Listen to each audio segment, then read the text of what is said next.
Assalamualaikum warahmatullahi wabarakatuh. Perkenalkan, nama saya Lazila Sarah, NPM 1001021880858. Di sini saya akan mempresentasikan hasil tugas saya yang berupa makalah yang berjudul Pelaksanaan dan Pengungkapan Good Corporate Governance pada Bank BRI Syariah. Di sini ada poin pembahasan. Yang pertama ada pengertian Good Corporate Governance. Yang kedua ada pelaksanaan GCG pada perbankan syariah. Yang ketiga ada pengungkapan GCG pada Bank Umum Syariah. Yang keempat ada pelaksanaan GCG BRI Syariah periode 2019. Yang kelima ada pengungkapan GCG BRI Syariah periode 2019. Dan yang terakhir kesimpulan. Pengertian Good Corporate Governance. Good Corporate Governance atau yang disingkat dengan GCG adalah suatu tata kelola bank yang menerapkan prinsip-prinsip keterbukaan. Prinsip-prinsip GCG yaitu yang pertama ada transparansi, yang kedua ada akuntabilitas, yang ketiga ada responsibilitas, yang keempat ada independensi, dan yang kelima kesetaraan. Yang pertama, transparansi. Transparansi yaitu suatu komitmen untuk memastikan ketersediaan dan keterbukaan informasi bagi pihak-pihak yang berkepentingan mengenai keadaan keuangan, pengelolaan, dan kepemilikan perseroan secara akurat, jelas, dan tepat waktu. Yang kedua, ada akuntabilitas. Akuntabilitas adalah prinsip di mana para pengelola berkewajiban untuk membina sistem akuntansi yang efektif untuk menghasilkan laporan keuangan yang dapat dipercaya.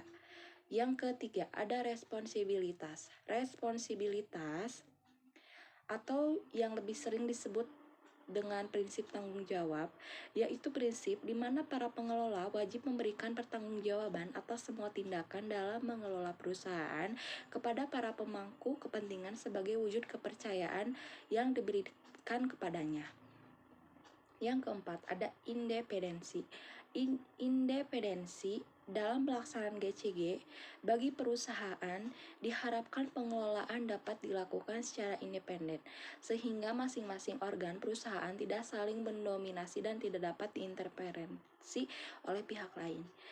Yang kelima, terakhir, kesetaraan. Prinsip kewajaran dan kesetaraan adalah prinsip yang mengandung unsur keadilan yang menjamin bahwa setiap keputusan dan kebijakan yang diambil adalah demi kepentingan seluruh pihak yang berkepentingan, termasuk para pelanggan, pemasok, pemegang saham, investor, serta masyarakat luas. Pelaksanaan GCG pada perbankan syariah. Pelaksanaan prinsip-prinsip GCG oleh bank paling tidak harus diwujudkan dalam yang pertama, bagaimana pelaksanaan tugas dan tanggung jawab Dewan Komisaris dan Direksi berjalan dengan baik atau tidak. Yang kedua, kelengkapan dan pelaksanaan tugas-tugas komite dan satuan kerja yang menjalankan fungsi pengendalian interbank. Yang ketiga, penetapan fungsi kepatuhan auditor internal dan auditor eksternal. Yang keempat, penerapan manajemen risiko termasuk sistem pengendalian intern. Yang kelima, penyediaan dana kepada pihak terkait dan penyediaan dana besar. Yang keenam, rencana strategi bank. Yang ketujuh, transparansi kondisi keuangan dan non-keuangan bank. Pengungkapan GCG Bank Umum Syariah. Pengungkapan GCG Bank Umum Syariah ini mengacu pada Peraturan BI Nomor 11 33 PBI tahun 2009 yang masih digunakan hingga saat ini oleh Bank Umum Syariah sesuai laporan dan penilaian pelaksanaan GCG paragraf 1 laporan pelaksanaan GCG pasal 26, yaitu yang pertama, BUS wajib menyusun laporan pelaksanaan GCG pada setiap akhir tahun. Yang kedua, laporan pelaksanaan GCG sebagaimana dimaksud pasal ayat 1 paling kurang meliputi yang pertama, kesimpulan umum dari hasil self-assessment atas pelaksanaan GCG BUS. Yang kedua, kepemilikan saham anggota Dewan Komisaris, hubungan keuangan, hubungan keluarga anggota Dewan Komisaris dengan pemegang saham kendali, anggota Dewan Komisaris lain atau anggota direksi BUS serta jabatan rangkap pada perusahaan atau lembaga lain sebagaimana dimaksud dalam pasal 16. Yang ketiga, kepemilikan saham anggota direksi serta hubungan keuangan dan hubungan keluarga anggota direksi dengan pemegang saham pengendali anggota dewan komisaris atau anggota direksi lain sebagaimana dimaksud dalam pasal 32. Yang keempat, rangkap jabatan. Yang kelima, daftar konsultan atau penasehat. Yang keenam, kebijakan remunerasi dan fasilitas lain. Yang ketujuh, rasio gaji tertinggi dan terendah. Yang kedelapan, frekuensi rapat Dewan Komisaris. Yang kesembilan, frekuensi rapat Dewan Pengawas Syariah. Yang kesepuluh, jumlah penyimpangan atau internal fraud. Yang kesebelas, jumlah permasalahan hukum, baik perdata maupun pidana dan upaya penyelesaian oleh BUS. Yang ke-12, transaksi yang mengandung benturan kepentingan. Yang ke-13, buyback shares atau buyback obligasi BUS. Yang ke-14, penyaluran dana untuk kegiatan sosial baik jumlah maupun pihak penerima dana. Dan yang terakhir, pendapatan non-halal dan penggunaannya.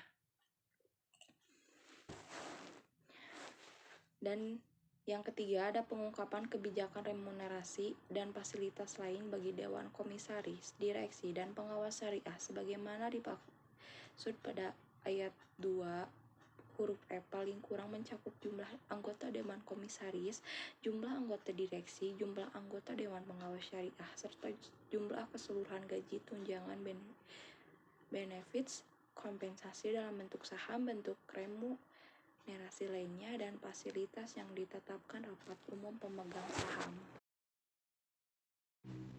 Pelaksanaan GCG secara umum pada BRI Syariah periode 2019. Yang pertama, pelaksanaan tugas, wewenang, dan tanggung jawab Dewan Komisaris. Menjalankan fungsinya dengan baik. Komisaris telah memiliki struktur sesuai regulasi dan sepenuhnya telah mendapat persetujuan OJK. Yang kedua, pelaksanaan tugas dan tanggung jawab direksi. Menjalankan fungsinya dengan baik. Direksi telah memiliki struktur sesuai regulasi dan mayoritas telah mendapatkan persetujuan OJK.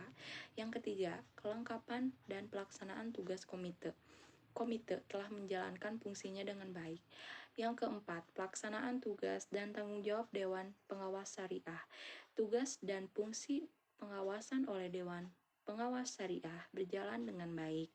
Yang kelima, pelaksanaan prinsip syariah dalam kegiatan penghimpunan dana dan penyaluran dana serta pelayanan jasa. Telah dilakukan pemenuhan prinsip syariah melalui pelatihan dan sosialisasi prinsip syariah. Yang keenam, penanganan benturan kepentingan. Piagam pengelolaan benturan kepentingan terus disosialisasikan dan dilaporkan. Tidak terdapat benturan kepentingan di BRI Syariah dalam aktivitas sehari-hari. Yang ketujuh, penerapan fungsi kepatuhan. Telah dilakukan fungsi kepatuhan secara efektif melalui pengujian prinsip-prinsip kehati-hatian atas aktivitas dan produk bank serta pelatihan dan sosialisasi regulasi. Yang kedelapan, penerapan fungsi audit intern. Struktur SKI semakin lengkap dan fungsi audit intern berjalan semakin baik. Yang kesembilan, penerapan fungsi audit ekstern. Fungsi audit ekstern berjalan dengan baik. Yang kesepuluh, batas maksimum penyaluran dana.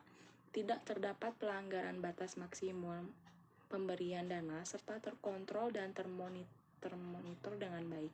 Perlu melengkapi sistem dan kebijakan BMPD.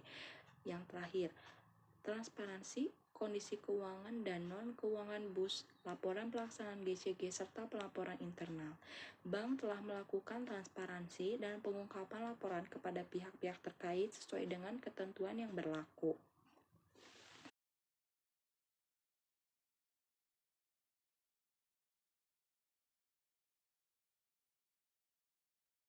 Pengungkapan GCG pada BRI Syariah periode 2019.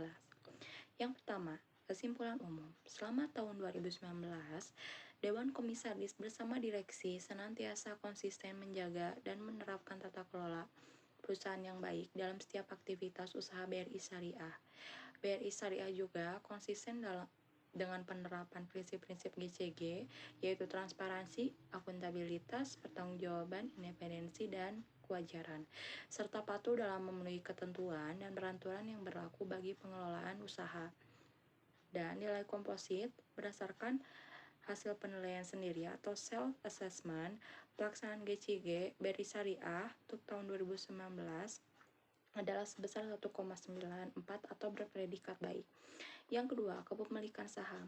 Selama periode tahun 2019, tidak terdapat anggota Dewan Komisaris dan Direksi yang memiliki saham mencapai 5% atau lebih dari modal disetor di BRIS. Yang ketiga, hubungan keuangan. Seluruh anggota Dewan Komisaris BRIS tidak memiliki hubungan keuangan sampai dengan derajat kedua, baik vertikal maupun horizontal, dengan pemegang saham pengendali atau sama anggota Dewan Komisaris BRIS lainnya atau dengan anggota direksi BRIS. Begitu pula dengan direksi. Yang keempat, hubungan keluarga. Dewan Komisaris, pemegang saham pengendali dan direksi satu sama lain tidak memiliki hubungan keluarga atau independen. Yang kelima, rangkap jabatan. Selama tahun 2019, dalam rangka penerapan prinsip-prinsip transparansi dan independensi dalam pelaksanaan GCG, seluruh anggota Dewan Komisaris telah mengungkap rangkap jabatannya, dan tidak terdapat anggota Dewan Komisaris independen yang melakukan rangkap jabatan pada lembaga keuangan atau perusahaan yang menjadi nasabah bank umum. Demikian, 3 dari 4 komisaris memiliki jabatan di lembaga pendidikan. Kondisi tersebut tidak bertentangan dengan ketentuan perundang-undangan yang berlaku. Lalu, rangkap jabatan pada Dewan Direksi. Selama tahun 2019, Direksi melaksanakan tugasnya secara independen tanpa rangkap jabatan di perusahaan lain. Yang keenam, daftar konsultan atau penasihat. Selama periode tahun 2019, BRI Syariah menggunakan jasa perusahaan konsultan untuk melaksanakan proyek-proyek yang di lingkungan BRIS. Nama perusahaan konsultan, tujuan, dan ruang lingkup kerjanya disampaikan secara tersendiri. Yang ketujuh, kebijakan remunerasi dan fasilitas lain. BRI Syariah tidak menetapkan dan mengungkapkan kebijakan remunerasi dan fasilitas lain baik untuk Dewan Komisaris, Direksi, dan Dewan Pengawas Syariah. Yang kedelapan, rasio gaji. Di sini, untuk pegawai yang tertinggi 23,99, terendah 1. Yang kedua, untuk direksi yang tertinggi 1,18, yang terendah 1. Yang ketiga, komisaris yang tertinggi 1,11, yang terendah 1. Gaji yang dibandingkan sebagaimana di atas, yaitu gaji yang diterima oleh anggota Dewan Komisaris, Direksi, dan pegawai per bulan tahun 2019. Dan rasio gaji direksi tertinggi dan gaji pegawai tertinggi. Untuk direksi 3,49, untuk pegawai adalah 1. Yang kesembilan, frekuensi rapat Dewan Komisaris. Dewan Komisaris selama tahun 2019 telah melaksanakan rapat sebanyak 6 kali. Yang ke-10, frekuensi rapat Dewan Pengawas Syariah. Pada tahun 2019, DPS telah melakukan rapat sebanyak 16 kali. Hasil rapat tersebut berisi penjelasan dan memuat keputusan opini syariah yang disetujui oleh seluruh anggota DPS. Yang ke-11, jumlah penyimpangan atau internal fraud. Jumlah penyimpangan yang terjadi selama periode 2019, yaitu untuk Dewan Komisaris atau Direksi tidak ada. Untuk pegawai tetap sebanyak 8 dan untuk pegawai tidak tetap sebanyak 2. Yang ke-12, jumlah permasalahan hukum dan upaya penyelesaian. Selama periode tahun 2019, terdapat beberapa perkara hukum berupa gugatan terkait pembiayaan di mana perkara tersebut dalam proses penyelesaian di pengadilan. Yang ke-13, transaksi yang mengandung benturan kepentingan. Pada tahun 2019, tidak terdapat transaksi yang mengandung benturan kepentingan. Yang ke-14, buyback shares atau buyback obligasi. Buyback shares atau buyback obligasi adalah upaya mengurangi jumlah saham atau obligasi yang telah diterbitkan dengan cara membeli kembali saham atau obligasi tersebut yang tata cara pembayarannya dilaksanakan sesuai dengan ketentuan yang berlaku selama periode tahun 2019. BRIS tidak melaksanakan aktivitas buyback shares ataupun buyback obligasi. Yang ke-15, penyaluran dana untuk kegiatan sosial. Selama tahun 2019, BRIS menyalurkan dana sosial dan zakat internal BRIS, zakat profesi karyawan, perusahaan, nasabah, dan penyaluran dana kebajikan kepada Badan Amil Zakat Nasional dan lembaga sosial lain. Yang ke-16, pendapatan non-halal dan penggunaannya. Pendapatan non-halal yaitu pendapatan yang diperoleh dari transaksi yang tidak sesuai dengan syariah, seperti pendapatan bunga bank konvensional yang merupakan pendapatan yang diterima dari rekening BRIS di bank konvensional di mana merupakan rekening peserta jaringan ATM bersama, denda atau takzir yang merupakan denda atas keterlambatan pembiayaan dari nasabah atau debitur. Pendapatan non-halal ini digunakan oleh BRIS untuk kegiatan sosial.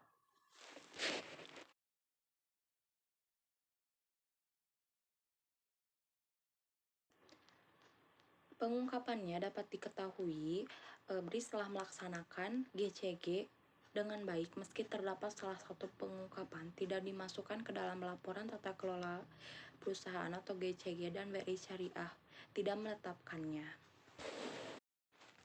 Dapat disimpulkan bahwa dilihat dari pelaksanaan dan pengungkapan GCG BRI Syariah periode 2019 telah melaksanakannya dengan baik.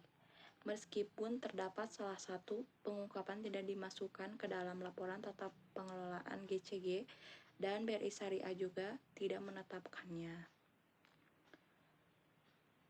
Sekian dan terima kasih. Mohon maaf bila ada salah kata. Wassalamualaikum warahmatullahi wabarakatuh.